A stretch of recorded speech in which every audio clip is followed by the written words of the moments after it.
Bangladesh releases terror group chief. Al-Qaeda-linked terrorist Rahmani walks free. Lashkar-e-Taiba Rahmani plotted terror attacks on India.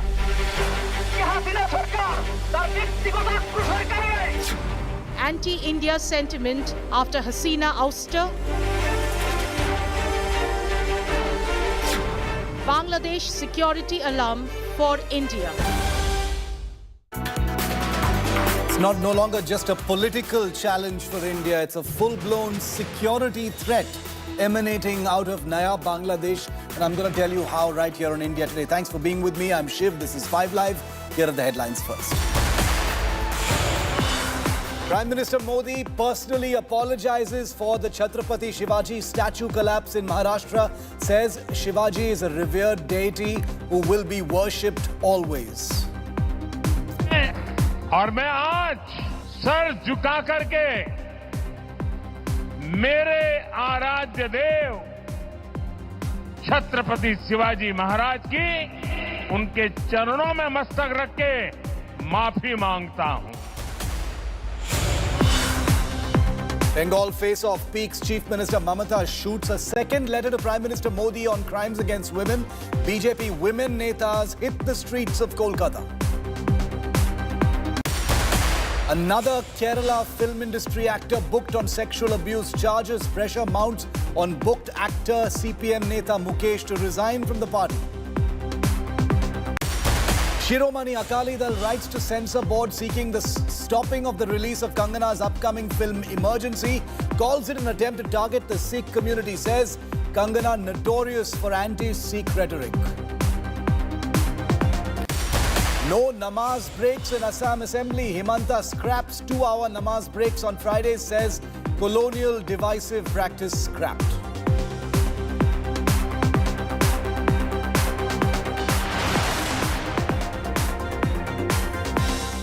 In an unsurprising twist of events that absolutely no one saw coming, viewer, except anyone with a shred of common sense, Bangladesh's recent release of a dangerous anti-India terrorist, Jashimuddin Rahmani, has left certain Indian commentators in quite the pickle. These very voices were just a short while ago hailing the turmoil in Bangladesh as a noble people's revolt. You know, the kind of grassroots uprising that springs forth when a nation simply cannot tolerate another second under the thumb of a leader turned autocrat. Except, oops, now it seems that the people's revolt had a few too many people who were, shall we say, less interested in democracy and more into, well, terrorism. Let's rewind for a moment to when the unrest in Bangladesh was gaining momentum.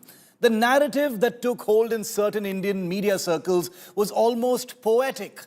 A valiant struggle against an increasingly authoritarian leader, Sheikh Hasina, who was apparently stifling democracy with every breath she took. And we know that there were overreaches and overreactions. The opposition was cast as the last hope for a nation teetering on the brink of dictatorship. Ah, how noble, how romantic, how delightfully black and white. Because just a few months ago, these same Gyanis were mocking India and saying by the end of this year, Bangladesh will overtake India in per capita GDP.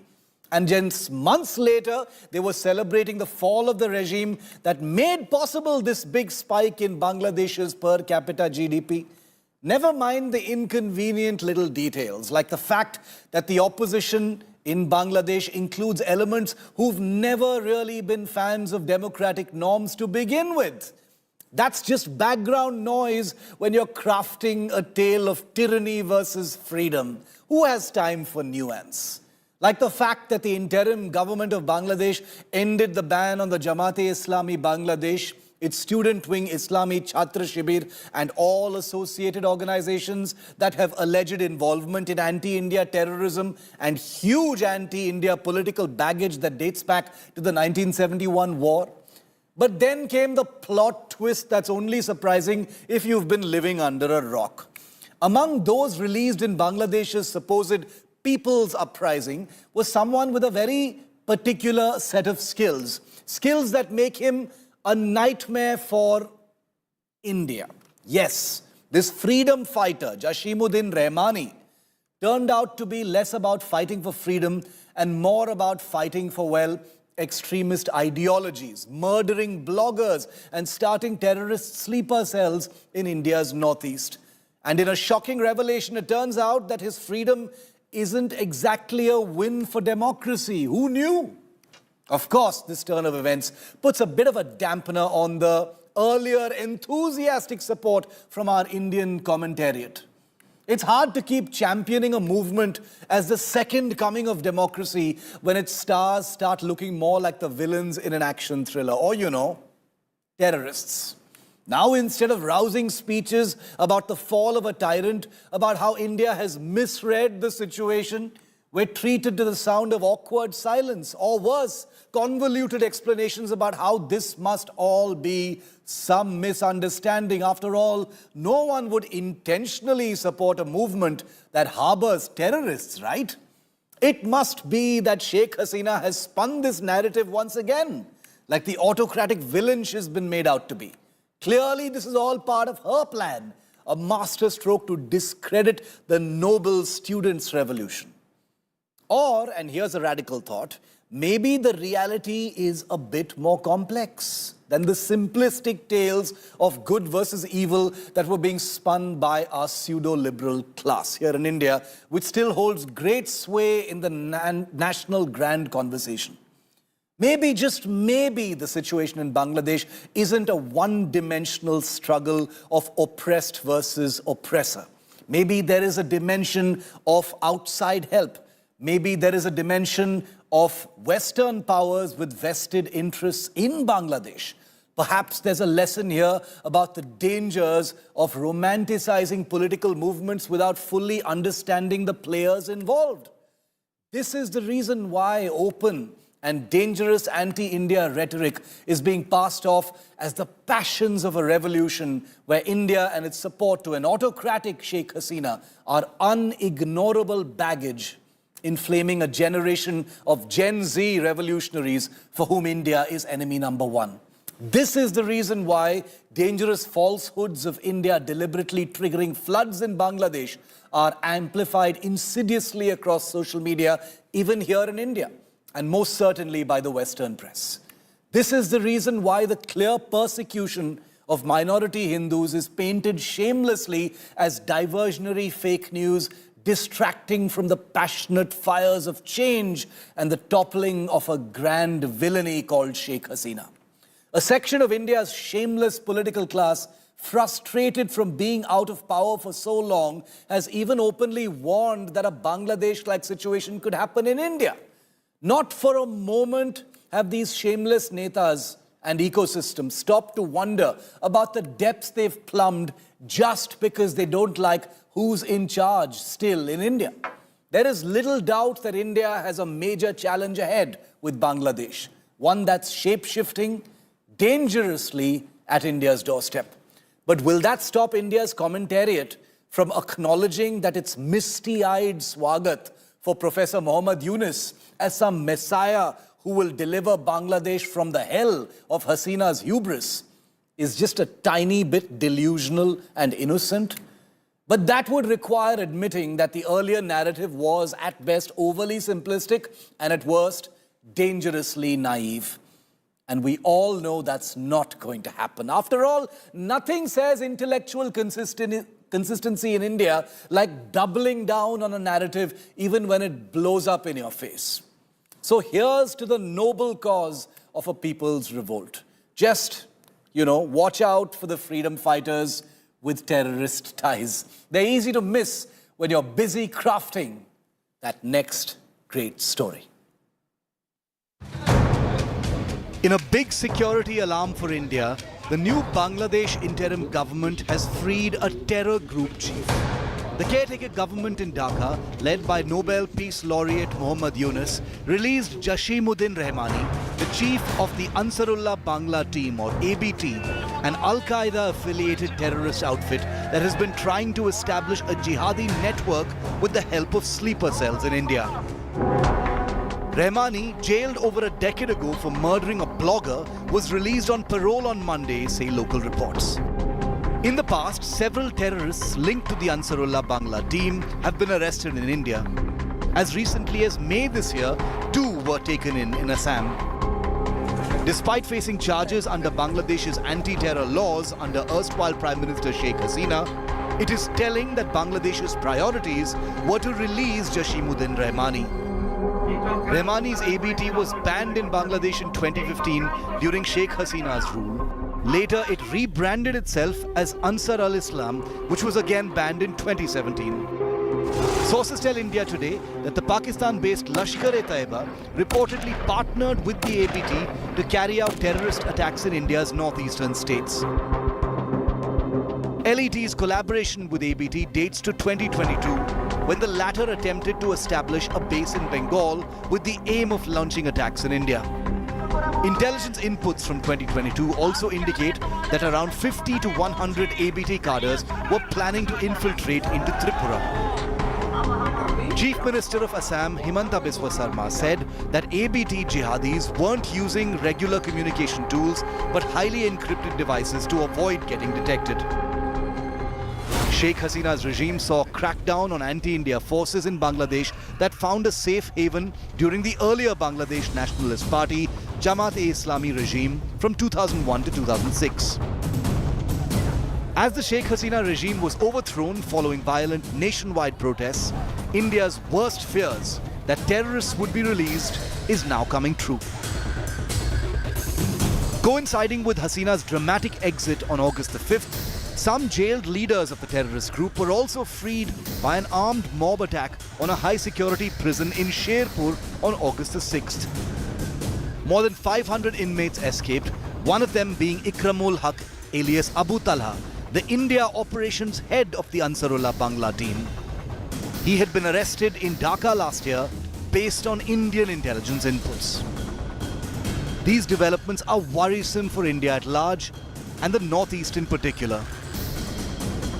Worse, the release of a sworn anti-India terrorist simply cannot be an isolated move. The uprising in Bangladesh has been marked by clear anti-India sentiment.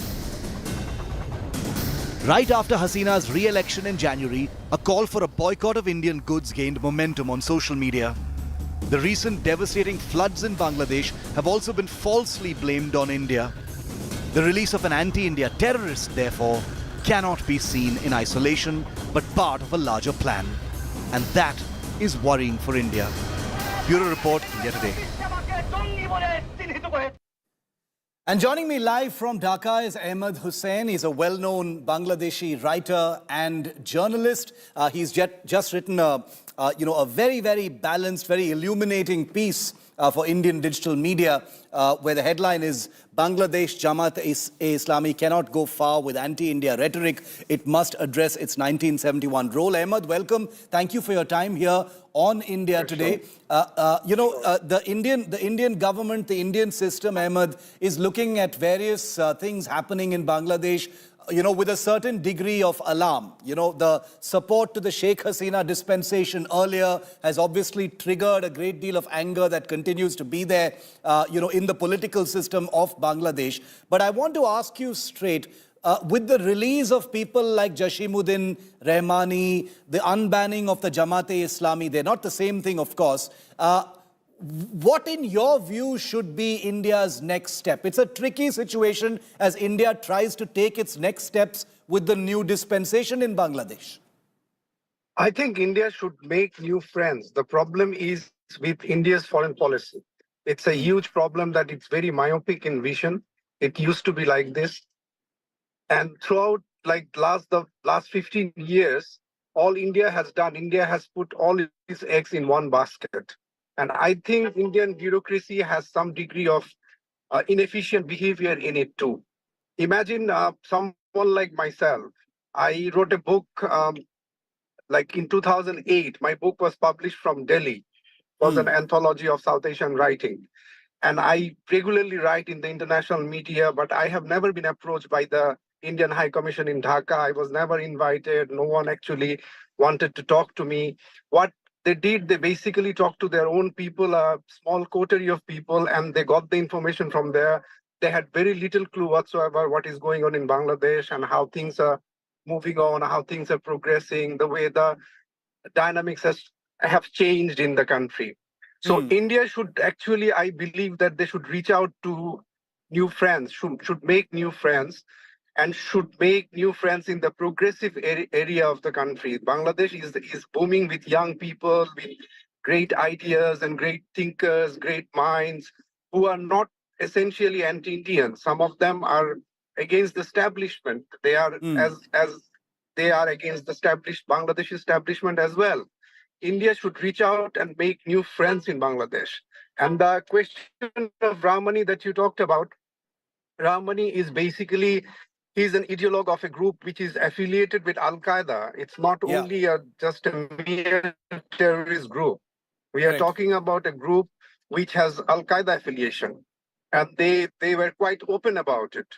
It's not that it's a hidden group. They have kept their ideas hidden, etc., etc. It's not like that. It's just that if the group is an affiliated Al-Qaeda group, Ansarullah Bangla team, and it's very worrying that someone like Ramani or people who belong to the Ansarullah Bangla team are allowed to roam around free. Yes. But Ahmed, how is that happening in that case? You know, because the world is seeing what happened in Bangladesh as, as a new dawn. Professor Mohammad Yunus has brought a sense of sobriety, and the promise of, a more equitable, fair leadership in Bangladesh. And one of the first moves, is the release of someone like a Jashimuddin Rahmani. It's not the only move, but there have been a series of moves. What kind of message does that send? Not just to India, but to the world, that a man who leads a group affiliated with the Al-Qaeda is released. Yeah, but the problem with this case, in Ramani's case, I can actually talk about Ramani's case, how he got released. Ramani's case was, the way it was framed, it was flawed.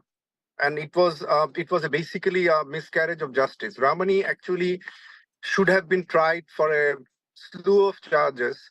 Instead of that, they actually went out for they took a cheap shot, and they framed a case which basically would not have stood in a fair trial. So I think Ramani's case is absolutely different, and I think Mohammad Yunus's government is going to, I hope they take it seriously, the national and international concern, and I'm hopeful that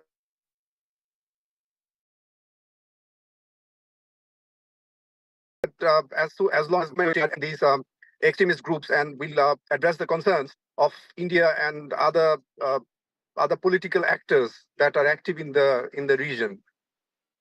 Okay, Ahmed Hussain, appreciate you joining me even though you were outside. Thank you so much for your time. Look forward to having you back here on the show very, very soon. Well, attacks against Hindu minorities continue in Bangladesh despite an entire section of the Indian media and liberal ecosystem pretty much denying that it ever happened.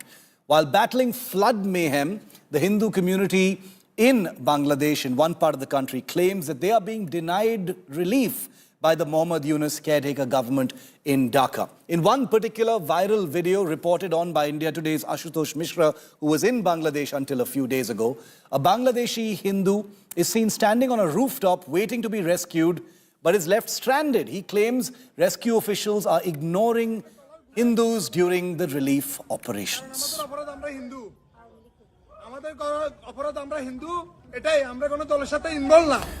Okay, I want to just put the sound up on that video for just a moment before I go to it.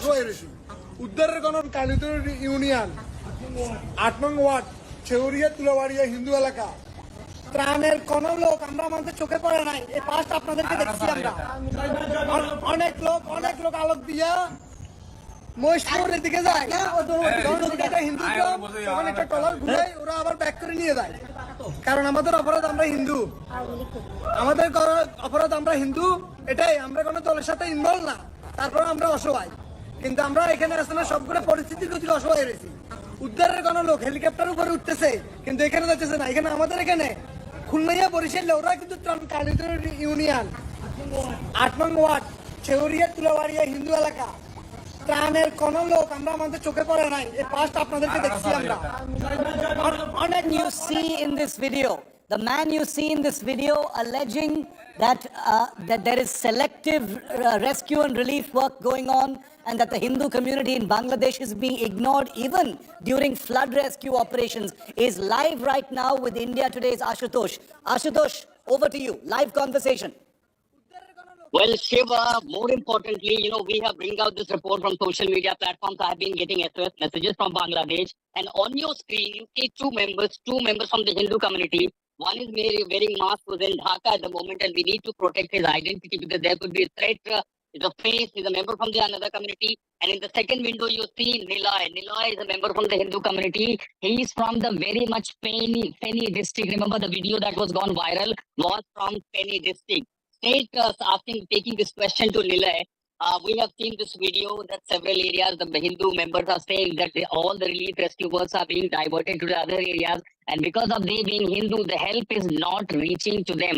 You are also amongst those who are offering aid and rescue relief to the Hindu community member. Explain the situation. How many there are such areas where the Hindu members are complaining about negligence and about ignorance by the new administration, where the Hindus are not being helped? Nilay. Okay. First of all, there was no settled administration right in this situation.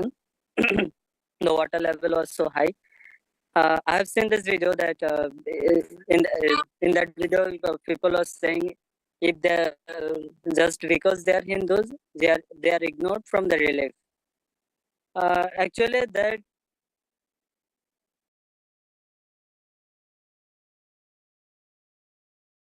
hello, can you hear me?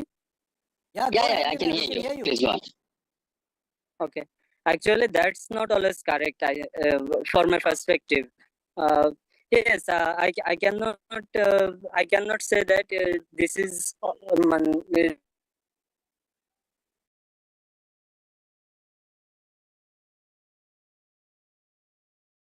All right, till we fix the network with Nilesh Shiv, SK, who's in Dhaka, because we did receive several complaints, and SK was also amongst those whistleblowers, those who informed us about the situation. SK, just explain about the situation. There have the several complaints that few members from different flood-affected districts did come out with that how they have been ignored during the relief and aid operations. Yeah, thank you so much for having me here, getting me here. I'm from Bangladesh. Currently, I'm living in Dhaka, but my home district is in Kuala. So I am right now. I'm sharing with you a very negligent incident against Hindu community at Burichong, Kumilla Burichong. There is a relief camp. This is a organization here. 2 lakhs taka is the budget for their the food or the cooked food. So out of this budget, there is a thing that 80 kilogram beef for the affected people. But there are so many Hindus people here. But the authority, the relief camp authority, didn't keep any without beef, right? Like the chicken items. So how my question is that in the flood affected area, how can you discriminate? How can you neglect the Hindu community? How is this your behavior? How you treat us? Nilo is live from Feni district, which is SK. The Nilo is live again. I joined back from Feni district. So Nilo, you heard already, SK. There are some places where the discrimination against Hindus have been done. The magnitude of such may not be as high, But how many cases you have seen of the people complaining that there have been discrimination, maybe because of the local administration, some of the extremist organization, or some of the people? But how many such cases you have heard about in Penny and other areas? Because the video that was gone viral was from Penny district, ward number 4. Okay. Yeah, I have heard 2 cases about this, that Hindus are neglected from relief. Most of the peoples and organizations didn't go their area. After that situation, and probably after 3 days, I and my team go to those areas, and we give relief to those people who are neglected. So those who are in the affected areas, where are they taking shelter? Because I got some reports that they're taking shelter in some local temples, or the volunteers from the Hindu communities who are coming out. So how are they managing, coping up with this situation? Sorry, can you repeat the question, please? I heard that some of the volunteers from the Hindu community have come out with the aid and relief operations. But in this situation, looking at the magnitude, where are the Hindu community members, the family members are staying at this moment from the flood affected area? Have they been evacuated, or still they are there? Yeah, some organizations from Hindu community like Sanatan Vidyarthi Sanshad, a victim came from this organization. The president of the organization, Sri Kushal Baran Chakraborty, he ordered to serve reliefs to the flood affected people. So the team members manage a huge amount of reliefs, and they give them to the flood affected peoples. So Shiv and all our viewers, you heard the reports from Bangladesh. That was a live conversation that India Today's Ashutosh Mishra was having with people he'd met during his coverage and travels in Bangladesh, including people who were there when this particular video was filmed. Discrimination is happening in certain instances. There is a certain amount of negligence that is taking place. Hopefully, the spotlight on this story will bring about some change in Bangladesh. We're taking a very quick break. On the other side is a special episode of Battle Cry, where we welcome India's brand new nuclear-powered ballistic missile submarine, Arighat.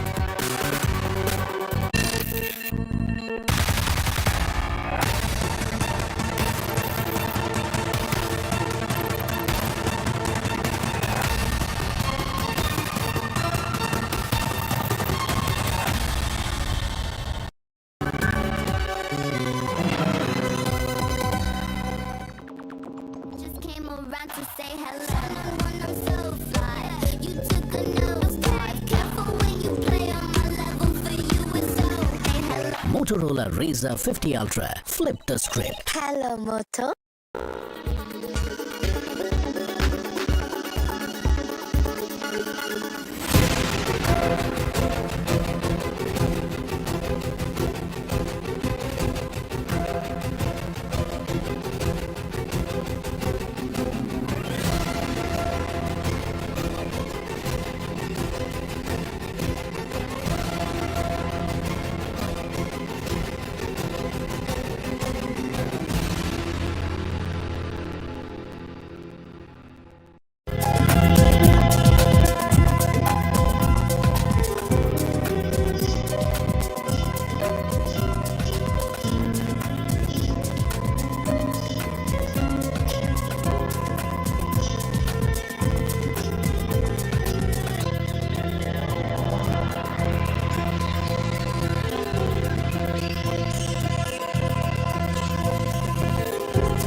Goes to India's nuclear arsenal.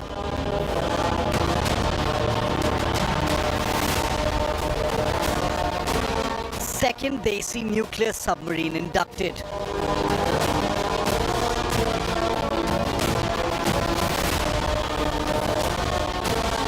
INS Arighat joins India's nuclear command.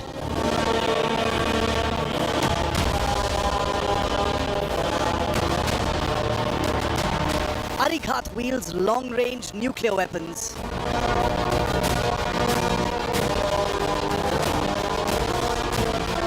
Second homegrown boomer in service now.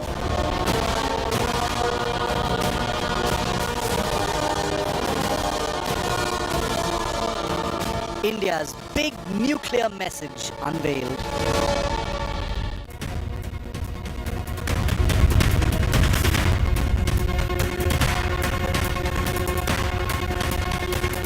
It's India's second homegrown, home-developed and home-built nuclear submarine. She's called INS Arighat, and there is only one picture of her in the public domain. 6 years after India first entered this amazing and exclusive club of inducting its very own nuclear submarine, one that it had built from scratch, India has just done it again. Take a look at this report.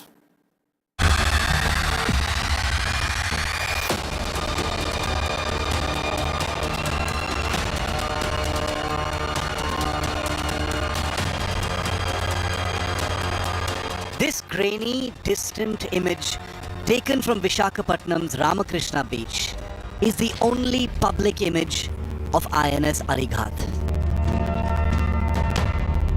India's second homegrown nuclear-powered ballistic missile submarine.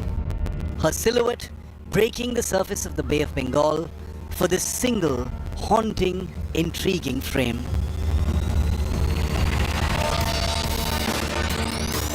With no cameras or media present, INS Arighat was quietly commissioned into service at Visakhapatnam, India's submarine capital, on Thursday, with Defence Minister Rajnath Singh felicitating the designers, builders, and the inaugural crew.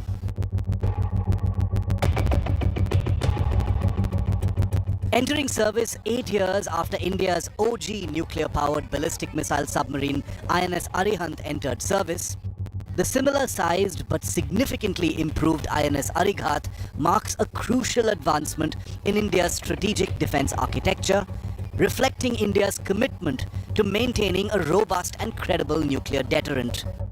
With the arrival of INS Arighat, the sea leg of India's nuclear weapons triad now has 2 submarines armed with nuclear-tipped long-range missiles ready to execute a devastating Indian response to any nuclear provocation. While India's ground-based ballistic missiles like the Agni and air-delivered nuclear weapons form the other 2 legs, the submarine-based deterrent is seen as the most secretive, stealthy and survivable, and therefore the most formidable in a nuclear scenario. INS Arighat, like its sister ship INS Arihant, is equipped with advanced technology and a very potent arsenal.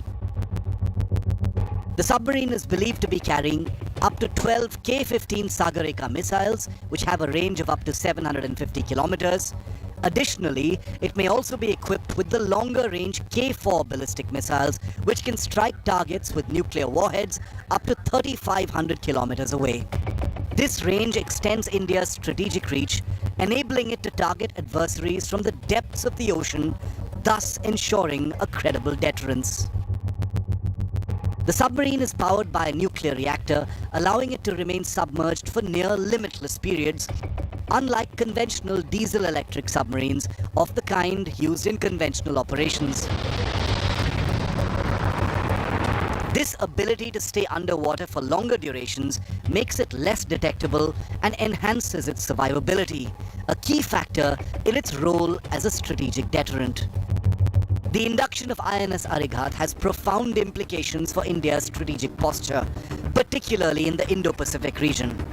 As geopolitical tensions continue to simmer, especially with the rise of China's naval power and its assertive posturing in the South China Sea, India's need to secure its maritime borders and maintain a credible nuclear deterrent has never been more pressing. INS Arighat enhances India's second strike capability, which is vital for maintaining the doctrine of no first use of nuclear weapons. In a potential conflict scenario, the survivability of INS Arighat ensures that India retains the ability to retaliate against a nuclear strike, thereby deterring adversaries from even contemplating such an attack in the first place. Moreover, INS Arighat strengthens India's role as a net security provider in the Indian Ocean region. With increasing maritime challenges, including piracy, terrorism, and the protection of sea lines of communication, the presence of a sophisticated and capable fleet of nuclear submarines enhances India's ability to project power and protect its interests in the region. With Arihant and Arighat in service, India plans to build at least 2 more similar submarines before aiming for a giant ballistic missile submarine nearly twice the size of these 2. Bureau Report, India Today.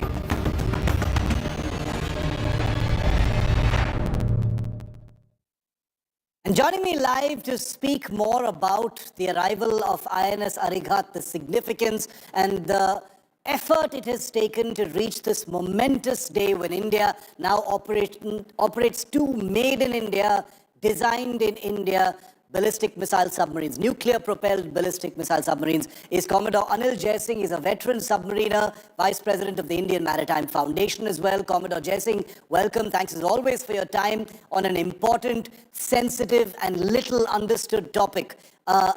Nuclear-powered ballistic missile submarine, many say, is even more complicated, than a spacecraft. I don't know how far that is true, but what is clear is that it has taken a gargantuan effort, most of it completely behind closed doors, away from the public eye, for India to be able to induct not 1 8 years ago, but 2 today. The second such submarine of enormous complexity has joined service. How big a day, in your view, is this, coming from a veteran submariner, sir?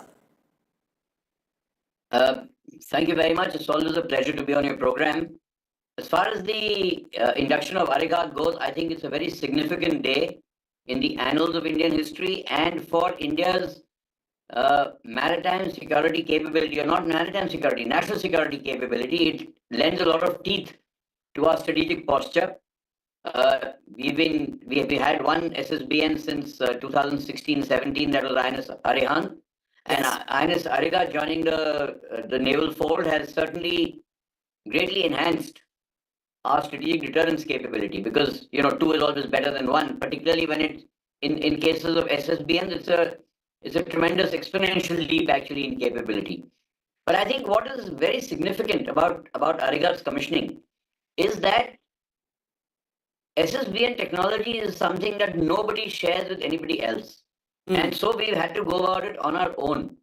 So right from design to commissioning, this is an indigenous effort. And I think that speaks volumes for not only the capability of our industry, our Atomic Energy Commission, the Navy, and all the other agencies that have been involved with it, the Research and Development Organization, etc., private industry, which has contributed significantly to this program. All of them have been able to put their heads together and really deliver on a promise that that was long overdue. If India has to play in the big league, if India has to be a member of the global top table, it has to have these capabilities. Now, there is often said that it's taken very long for this program to mature and fructify. But as I said, there are 2 factors. One, we had to go about it all on our own. So we had to develop the technological capability, the industrial infrastructure, the industrial expertise, and the operational and maintenance capability by the Navy to be able to operate and maintain this very, very complex and sophisticated platform. You're right. It's always SSBN is likened to a spaceship in complexity, and I don't think that's very inaccurate or off the mark. Because the kind of environment an SSBN is to operate in, it has to have a miniaturized reactor. Reactors on land are hazardous enough and complicated enough. Here you're trying to miniaturize the reactor, put it inside a steel cylinder which has 60 or 70 men inside it, you cannot afford to go wrong. Yes, and that is why it becomes very critical that even when a SSBN goes for a first trial to see, there has to be the confidence that every system will work the way it is meant to work. You cannot, there's no hit and trial in a submarine that, okay, we'll go to sea and, if something doesn't work, doesn't matter, we'll come back and sort it out. Because there may be certain things that may happen which may prevent the submarine from coming back at all. So I think from that perspective, we must have learned a lot of lessons from Arihant. Arihant was our first ever attempt. Absolutely. And this sort of gap between Arihant and Arighat of almost 7 to 8 years must have been spent in trying to iron out and learn the right lessons and ensure that whatever challenges were faced with Arihant have now been addressed. The whole construction progress will be more streamlined, because please do not forget, we are going in for larger and bigger SSBNs in the future. So we've got to be very sure of the question I want to ask Commodore Jai Singh is, in this 8-year gap between the earlier submarine we commissioned in 2016, the INS Arihant, and the Arighat, there are reported to have been many improvements, which there must have been. Like you said, many things would have been ironed out, capabilities would have gotten a boost. There are some reports that suggest a larger weapon carrying capacity, etc. Obviously, necessarily, all of these things will remain, under a shroud of secrecy. Nobody will know for sure what these capabilities are. But broadly speaking, what would the major improvements be from the first submarine to the Arighat now, sir? Well, I think 2 or 3 things stand out right in the beginning. One is, of course, probably the weapon payload. I know that this submarine is also designed to carry the K-15, which is on the Arihant, which has a limited range of 750 kilometers. But we've also been hearing about the success with the underwater testing of the 3,500 kilometer K-4 missile. So I'm sure Arighat will have a larger capability of being able to carry a more potent missile on board. So systems would have had to be adapted to that. The fire control system, interfacing with various other systems on board. The missile launch system by itself, that is one part of it. Secondly, I'm sure lessons learned from Arihant would have made this submarine quieter, more stealthy. Perhaps, certain areas where there were concerns with the equipment would have been ironed out. The reactor, the complexity of the reactor is now better understood. We would have been able to refine that, perhaps better damping, more stealth, less vibration, better acoustics. There are many things that happen. Better sensors, perhaps a more advanced version of the sensors that are on the Arihant. There are many things that can be improved on the submarine, in a sequential manner. And I'm sure many of these would have been done. Many new technologies would have been adapted. Better command and control platform, perhaps. Better communication suite. Because in an SSBN, I think the most important element is the ability to communicate with the shore. Imagine an SSBN out somewhere hundreds of miles out at sea, hundreds of meters below the water, having to deliver a ballistic nuclear weapon on fixed coordinates at a particular time, ordered by a command authority sitting ashore, perhaps in New Delhi.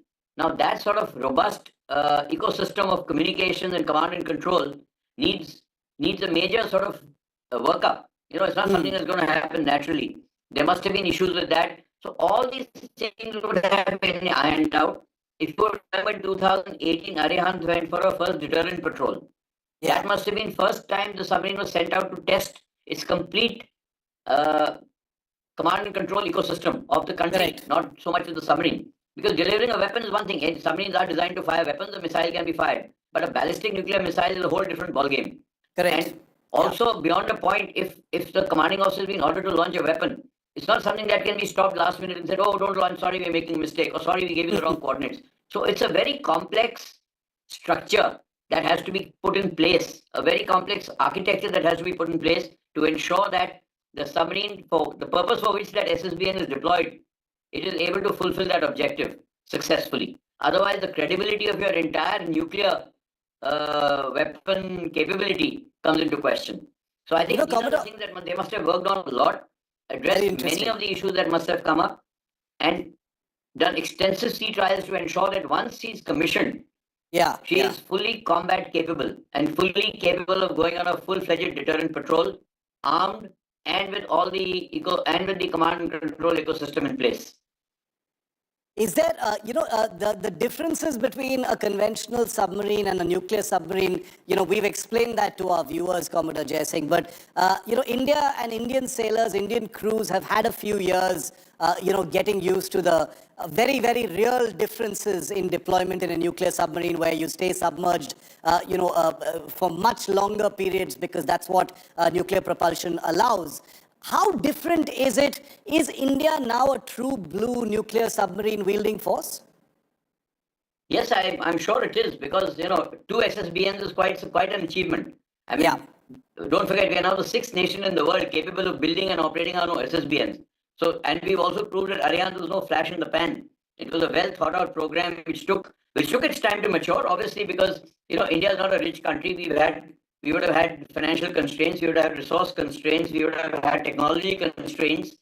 Despite all that, we were able to put Arighat to sea, which was also, besides being an SSB and a technology demonstrator of India's technological skills, but putting Arighat to sea means that we have consolidated that capability. We are now very sure of what we can do.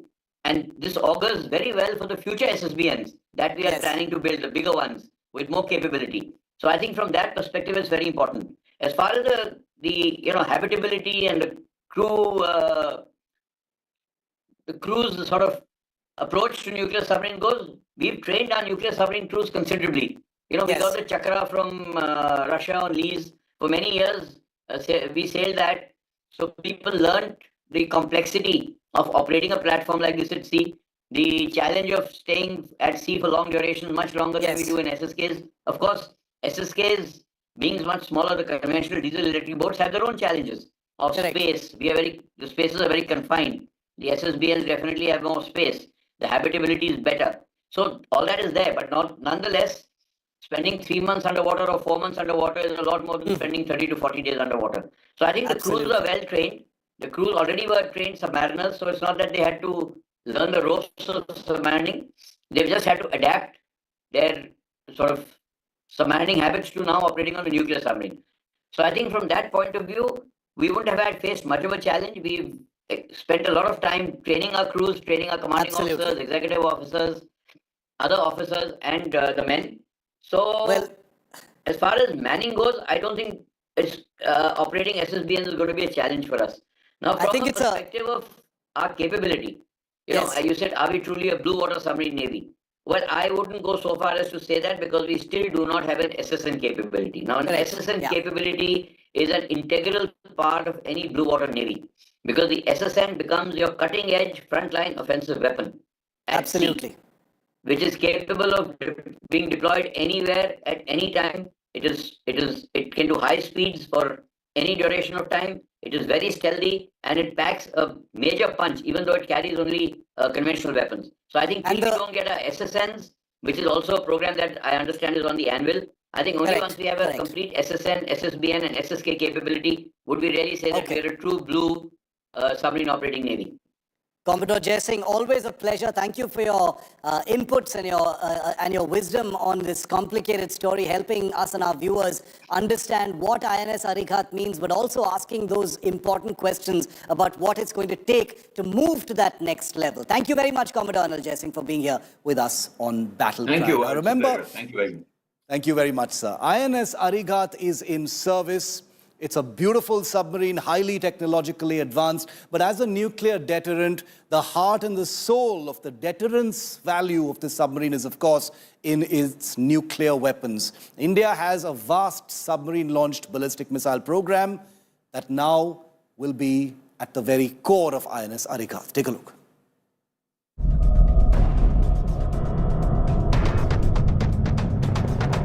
The American Trident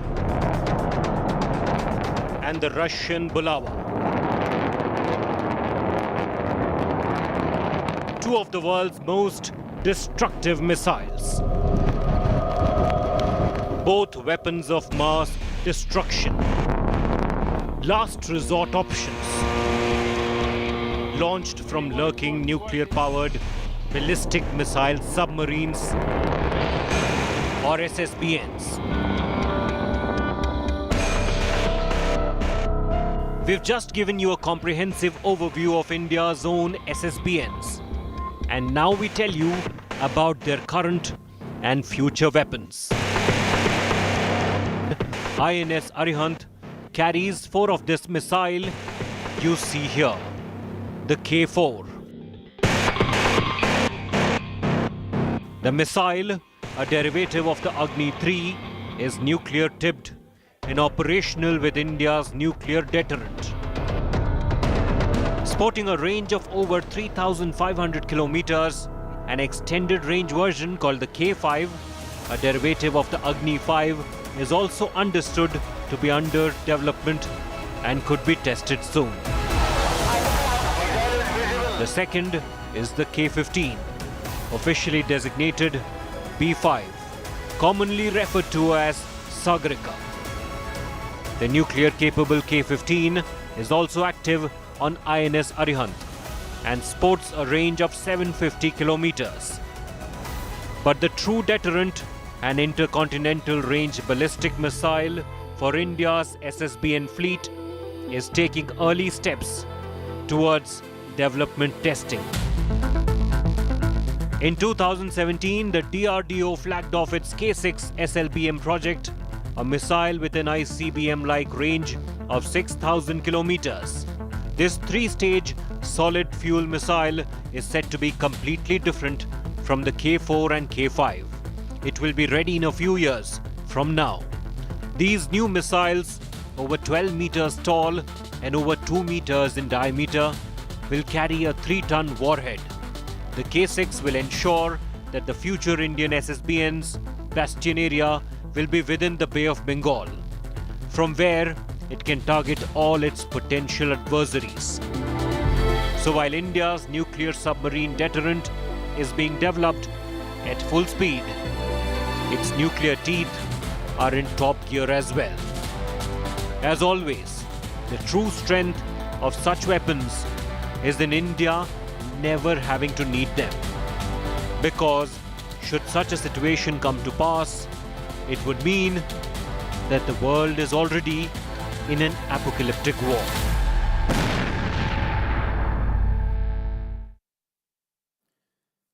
Nuclear submarines, as we've demonstrated here, including INS Arighat, are vastly complicated machines, but they're also vital to a country like India's national security.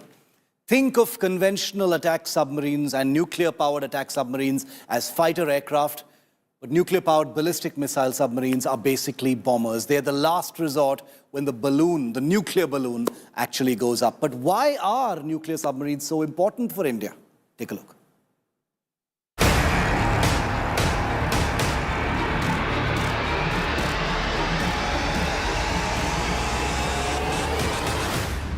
Nuclear submarines sound dangerous and fancy. But in an unpredictable world, they play a terrifyingly specific role.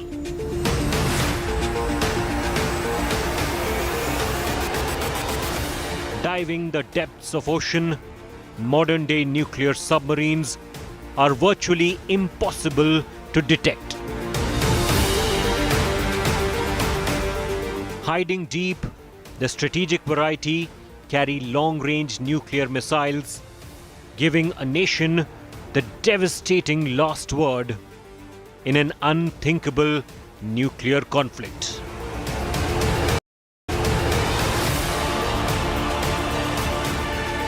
These submarines are the most critical part of the nuclear triad, the most sophisticated and deadly military hardware ever built.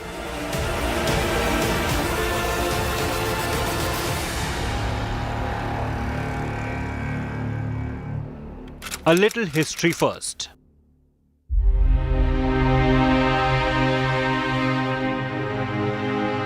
1954, the commissioning of world's first nuclear submarine, USS Nautilus, opened a new paradigm. Now powered with a very small quantity of nuclear fuel, these subs could operate completely submerged at high speed indefinitely, and thereby change the rules of the game forever.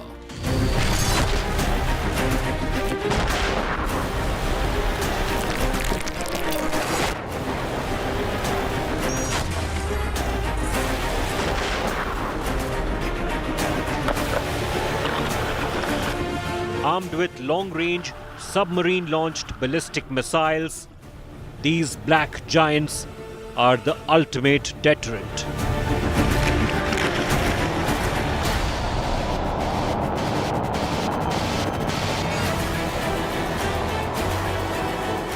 But it's not just the deadly, accurate weapons in its arsenal or its stealthiness.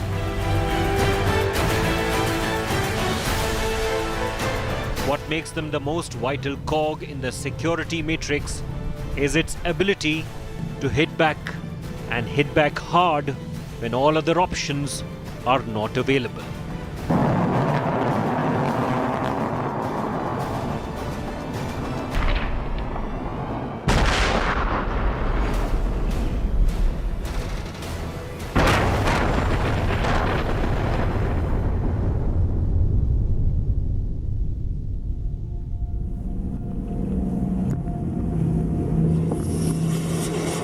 Nuclear submarines complete the nuclear triad. As the name suggests, it consists of three-pronged nuclear capability. These components are land-based intercontinental ballistic missiles, strategic aircraft armed with nuclear bombs and missiles, and last but not the least, submarine-launched ballistic missiles. In a worst-case scenario, military planners have ranked the nuclear submarine the most secure leg of the nuclear triad, which ensures the capability of a second strike, ensuring a nation's nuclear deterrence. Stand by. 5, 4, 3, 2, 1. Fire! Fire! Torpedo fired!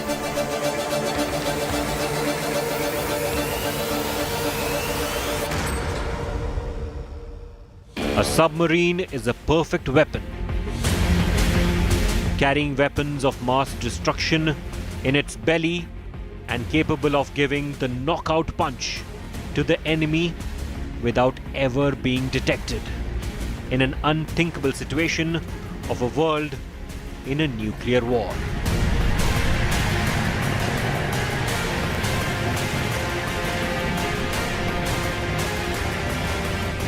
But again, nations are wary of the fact that, like the mythical Brahmastra, nuclear weapons, the most destructive weapons which cause unspeakable human suffering, should never be used and should remain only as a deterrent.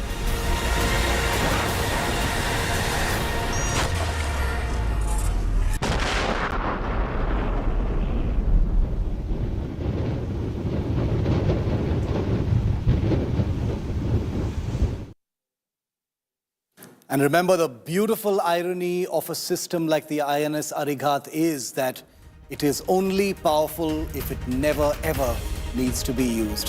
Thanks for watching. The news continues on the other side.